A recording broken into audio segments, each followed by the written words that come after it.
নমস্কাৰ সকলোকে মোৰ ইউটিউব চেনেলটোলৈ স্বাগতম জনাইছোঁ আৰু মই মিষ্টাৰ বৰুৱা আপোনালোকৰ মাজলৈ লৈ আহিছোঁ এটা নতুন ভিডিঅ' আৰু এই ভিডিঅ'টোৰ জৰিয়তে মই আপোনালোকক জনাব বিচাৰিছোঁ যে আপোনালোকে যদিহে BSF ASI ষ্টেন'গ্ৰাফাৰ আৰু BSF হেড কনষ্টেবল মিনিষ্টাৰিয়েল পষ্টত যদিহে আপোনালোকে এপ্লাই কৰিছিলে তেনেহ'লে আপোনালোকৰ এডমিট কাৰ্ড আহি গৈছে। আপোনালোকে যদিহে নিজৰ এডমিট কাৰ্ডসমূহ এতিয়ালৈকে ডাউনলোড কৰা নাই তেনেহ'লে নিজৰ এডমিট কাৰ্ডসমূহ ডাউনলোড কৰি ল'ব। আপোনালোকৰ প্ৰথম পৰ্যায়ত অনুষ্ঠিত হ'বলৈ গৈ আছে ফিজিকেল এফিচিয়েঞ্চি টেষ্ট, অৰ্থাৎ আপোনালোকে ৰানিং কৰিব লাগিব আৰু সেই বিষয়ে আমি ভিডিঅ'টোৰ জৰিয়তে আলোচনা কৰিম। ফিজিকেল এফিচিয়েঞ্চি টেষ্টৰ কাৰণে আপোনালোকে কি ডকুমেণ্ট লৈ যাব লাগিব, কিমান কিলোমিটাৰ ফিজিকেল এফিচিয়েঞ্চি টেষ্ট অনুষ্ঠিত হ'ব সেই বিষয়ে আমি ভিডিঅ'টোৰ জৰিয়তে আলোচনা কৰিম। লগতে আপোনালোকৰ হাইট চেষ্ট ৱেইটৰ বিষয়ে আমি আলোচনা কৰিম এই ভিডিঅ'টোত। গতিকে আপোনালোকে ভিডিঅ'টো শেষলৈকে চাই থাকিব আৰু গোটেইখিনি তথ্য এই ভিডিঅ'টোৰ জৰিয়তে আপোনালোকে পাব।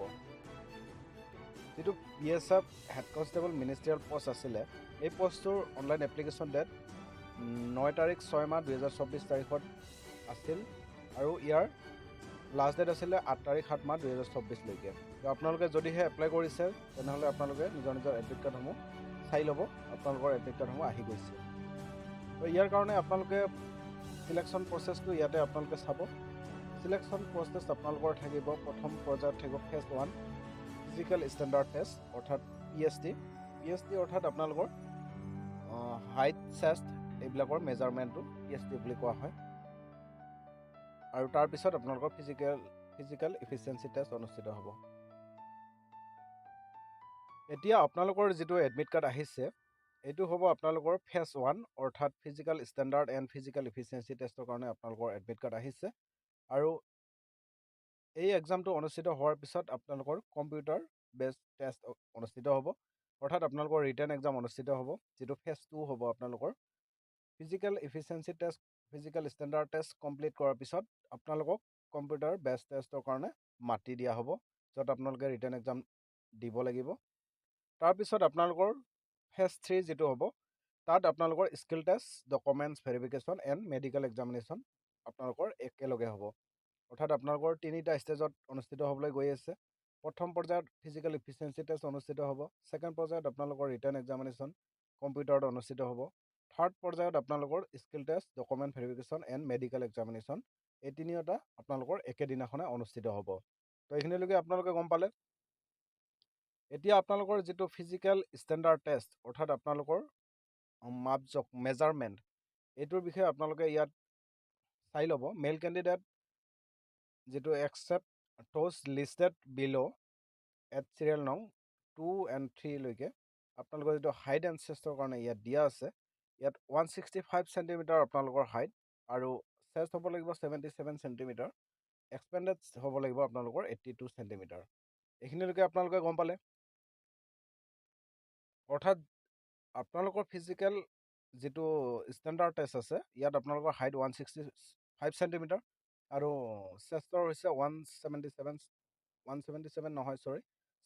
Centimetre and এক্সপেণ্ডেড 5 centimetre. অৰ্থাৎ 77 আপোনালোকৰ চেষ্টৰ মাপ থাকিব লাগিব আৰু 5 চেণ্টিমিটাৰ আপোনালোকে এক্সপেণ্ডেড কৰিব লাগিব, অৰ্থাৎ ফুলাব লাগিব।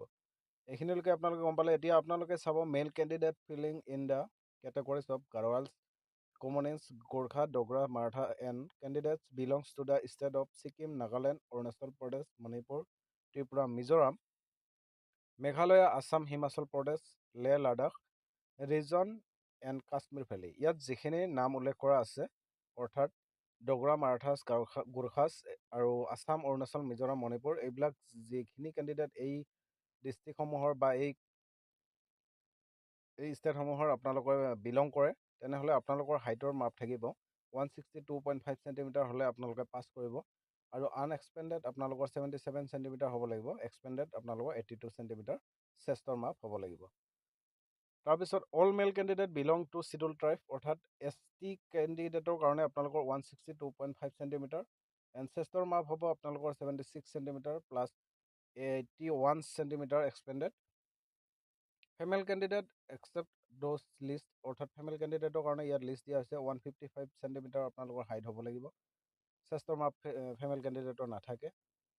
আৰু তাৰ উপৰিও ফিমেল কেণ্ডিডেট যিসকল ফিমেল কেণ্ডিডেটে গাৰোৱালিছ, কোমানিছ, গোৰ্খা, ডোগৰা, মাৰাঠা এইবিলাক কেটেগৰীৰ ভিতৰত বিলংছ কৰে। আৰু Sikkim, Nagaland, Arunachal Pradesh, Manipur, Mizoram, Assam, Himalaya Pradesh, Leh and Ladakh region, Kashmir valley, এইখিনি ষ্টেটৰ ভিতৰত যিখিনি কেণ্ডিডেটে বিলংছ কৰে সেই কেণ্ডিডেটসকলৰ কাৰণে 150 চেণ্টিমিটাৰ হাইট হ'ব লাগিব। আৰু all female candidates belongs to schedule tribe, অৰ্থাৎ ST কেণ্ডিডেটৰ কাৰণে 150 চেণ্টিমিটাৰ হাইট হ'ব লাগিব। এইখিনিলৈকে আপোনালোকে গম পালে। এতিয়া আপোনালোকৰ ৱেটটো চাব। ইয়াত ৱেটটো আপোনালোকৰ উল্লেখ কৰিছে height and age per medical standard, অৰ্থাৎ আপোনালোকৰ যিটো হাইট এণ্ড চেষ্ট থাকিব, হাইট এণ্ড এইজ, অৰ্থাৎ হাইট এণ্ড চেষ্ট নহয়, হাইট এণ্ড এইজৰ ওপৰত ভিত্তি কৰি আপোনালোকৰ ৱেটটো মেজাৰমেণ্ট কৰা হ'ব। কিন্তু এইটো ফিজিকেল ষ্টেণ্ডাৰ্ডৰ সময়ত নহয়, এইটো আপোনালোকৰ মেডিকেল এক্সামিনেশ্যনৰ সময়ত অনুষ্ঠিত হ'ব। এতিয়া আপোনালোকৰ ফিজিকেল ষ্টেণ্ডাৰ্ড দিয়া সময়ত ৱেটৰ লগত একো কথা নাহিব।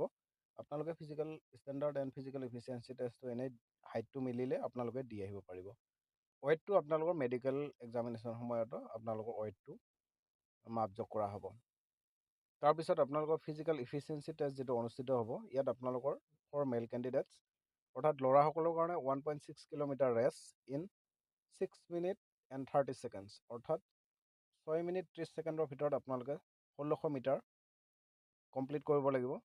আৰু ফিমেল কেণ্ডিডেটসকলে 800 মিটাৰ ৰেচ 4 মিনিট 45 ছেকেণ্ডত আপোনালোকে কমপ্লিট কৰিব লাগিব। ইয়াত কোনো ধৰণৰ ৰানৰ কাৰণে কোনো ধৰণৰ এক্সট্ৰা মাৰ্ক নাথাকে। আপোনালোকে এই টাইমৰ ভিতৰত আপোনালোকৰ ৰানসমূহ কমপ্লিট কৰি দিলে হৈ যাব।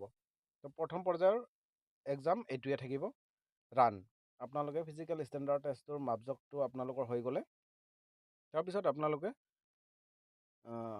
ৰান কমপ্লিট কৰি আহিলে আপোনালোকৰ ফাৰ্ষ্ট ষ্টেজটো কমপ্লিট। নেক্সট আপোনালোকক ৰিটেন এক্সামিনেশ্যনৰ কাৰণে মাতিব। তো আপোনালোকে এতিয়া যদিহে আপোনালোকে ৰান কৰিব যায়, তেতিয়াহ'লে আপোনালোকে ল'ৰাসকলে 1.6 কিলোমিটাৰ ৰান 6 মিনিট 30 ছেকেণ্ডত কৰিব লাগিব, আৰু ফিমেলসকলে 800 মিটাৰ ৰান 4 মিনিট 45 ছেকেণ্ডত কমপ্লিট কৰিব লাগিব।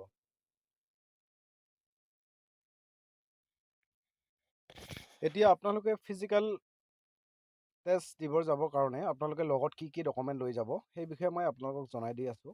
আপোনালোকে যিটো ফিজিকেল ইফিচিয়েঞ্চি টেষ্ট, অৰ্থাৎ ৰানিং কৰিবৰ কাৰণে আপোনালোকে ইণ্টাৰভিউ দিবৰ কাৰণে আপোনালোকে যাব, ইয়াত আপোনালোকৰ বিশেষ ডকুমেণ্ট একো নিবলগীয়া নাই।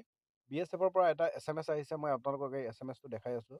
Number of queries are being received regarding bearing of 2 nongs of passport size photograph for PET PhD exam.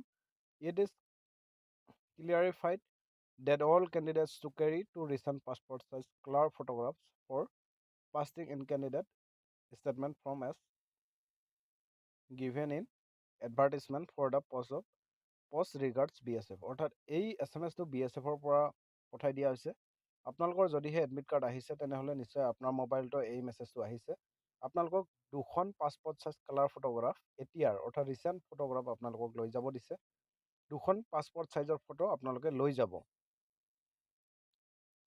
2খন passport size আপোনালোকে ফটো লৈ যাব। তাৰপিছত আপোনালোকে এডমিট কাৰ্ডখন লৈ যাব, আৰু লগত ID প্ৰুফ এখন কিবা লৈ যাব, যিটো ভোটাৰ কাৰ্ড, পান কাৰ্ড নাইবা আধাৰ কাৰ্ড। ID প্ৰুফ লৈ যাব, এডমিট কাৰ্ড লৈ যাব, আৰু পাছপৰ্ট চাইজ ফটো 2 কপি লৈ যাব। তাৰপিছত যদিহে আপোনালোকে ST বা SC কাষ্টৰ কেণ্ডিডেট হয়, তেনেহ'লে আপোনালোকে Annexure 4 এই চাৰ্টিফিকেটখন আপোনালোকে বনাই লৈ যাব। এই Annexure 4খন আপোনালোকে যিটো BSF হেড কনষ্টেবলৰ অফিচিয়েল যিখন নটিফিকেশ্যন আছে, এই নটিফিকেশ্যনখনতে এই Annexure 4খন ইয়াত সংলগ্ন কৰা আছে। আপোনালোকে ইয়াৰ পৰা প্ৰিণ্ট কৰি এইখন ফিল আপ কৰি ল'ব। ফিল আপ কৰি লৈ আপোনালোকে আপোনালোকৰ যিটো ডেজিকশ্যন যিটো আপোনালোকৰ office, district magistrate, additional district magistrate, collector, deputy commissioner, additional deputy collector, এইসকল অফিচাৰে আপোনালোকক এই চাৰ্টিফিকেটখন দিব পাৰিব। গতিকে আপোনালোকে এই চাৰ্টিফিকেটখন ফিল আপ কৰি আপোনালোকে এখন এপ্লিকেশ্যন দিব লাগিব। এইখন আপোনালোকে DC অফিচত দিলে আপোনালোকে চাৰ্টিফিকেটখন পাই যাব। আৰু এই চাৰ্টিফিকেটখন আপোনালোকে লৈ যাব, কাৰণ আপোনালোকৰ SC ST কেণ্ডিডেটৰ কাৰণে হাইটৰ ৰিলেক্সেশ্যন দিয়া আছে। হাইট ৰিলেক্সেশ্যন পাবৰ কাৰণে আপোনালোকৰ এই চাৰ্টিফিকেটখন প্ৰয়োজন হ'ব। তাৰ উপৰিও যদিহে SC ST কেণ্ডিডেটৰখিনি এইখন লৈ যাব, আৰু যিখিনি OBC কেণ্ডিডেট আছে, তো OBC কেণ্ডিডেটখিনিয়ে এই Annexure 5 যিখন চাৰ্টিফিকেট আছে এইখন আপোনালোকে লৈ যাব। NXR 5খন লৈ যাব আপোনালোকে ডিষ্ট্ৰিক্ট মেজিষ্ট্ৰেট বা ডিপুটি কমিশ্যনাৰৰ পৰা আপোনালোকে পাব, অৰ্থাৎ DC অফিচৰ পৰাই পাব আপোনালোকে। এইখন নটিফিকেশ্যনত সংলগ্ন কৰি দিয়া আছে, আপোনালোকে ইয়াৰ পৰা প্ৰিণ্ট আউট কৰি লৈ আপোনালোকে লৈ যাব। তাৰ উপৰিও যিখিনি OBC কেণ্ডিডেট আছে, OBC কেণ্ডিডেটৰ যিটো হাইট এনচেষ্টৰ কাৰণে আপোনালোকে যদিহে ৰিলেক্সেশ্যন বিচাৰে, তেনেহ'লে আপোনালোকে এই NXR 6 OBC কেণ্ডিডেটৰ হাইট এণ্ড চেষ্ট ৰিলেক্সেশ্যনৰ কাৰণে NXR 6 চাৰ্টিফিকেটখন আপোনালোকে লৈ যাব লাগিব। এইখন ফিল আপ কৰি আপোনালোকে চাৰ্কেল অফিচত, যিটো আপোনালোকৰ ডিষ্ট্ৰিক্ট চাৰ্কেল অফিচ আছে, তাতে আপোনালোকে এইখন দি দিব। তাৰ পৰা আপোনালোকে এইখন চাৰ্টিফিকেট পাই যাব। এতিয়া আপোনালোকে নিশ্চয় গোটেইখিনি তথ্য গম পালে, আৰু কিবা জানিব লগা থাকিলে মোক সুধিব, মই কমেণ্টৰ জৰিয়তে আপোনালোকক জনাই দিম। আৰু এই ভিডিঅ'টোৰ জৰিয়তে মই আপোনালোকক জনালোঁ যে যদিহে OBC কেণ্ডিডেট হয় NXR 4খন নহয়, OBC কেণ্ডিডেটৰ কাৰণে NXR 6 এণ্ড NXR 5 লৈ যাব লাগিব, আৰু SC ST কেণ্ডিডেটৰ কাৰণে NXR 4খন লৈ যাব লাগিব। আৰু এনেকুৱা নহয় যে আপোনালোকে NXR 4 বা NXR 5 লৈ নগ'লে আপোনালোকে ফেইল কৰিব, এনেকুৱা নহয়। আপোনালোকৰ যদিহে NXR 6খন নাথাকে, তেতিয়াহ'লে OBC কেণ্ডিডেটৰ কাৰণে যিটো ৰিলেক্সেশ্যন থাকে বা আছামৰ কাৰণে যিটো ৰিলেক্সেশ্যন থাকে, এইটো আপোনালোকে নাপাব। আৰু SC ST কেণ্ডিডেটে যদি আপোনালোকে NXR 4খন লৈ নাযায়, তেনেহ'লে আপোনালোকে ৰিলেক্সেশ্যন নাপাব। বাকী আপোনালোকে ডিছকুৱালিফাই নহয়, পাছে কৰিব, কিন্তু আপোনালোকৰ হাইটটো মিলিব লাগিব। যদিহে আপোনালোকক ৰিলেক্সেশ্যন লাগে, তেতিয়াহ'লে আপোনালোকে এই চাৰ্টিফিকেটসমূহ লৈ যাব লাগিব। তো আজিৰ ভিডিঅ'টো ইমানে আছিলে। কেনেকুৱা পালে ভিডিঅ'টো জনাব। যদিহে ভাল লাগিছে এটা লাইক কৰি দিব, আৰু এনেকুৱা ধৰণৰ ভিডিঅ' পাই থাকিবৰ কাৰণে মোৰ চেনেলটো ছাবস্ক্ৰাইব কৰি থ'ব।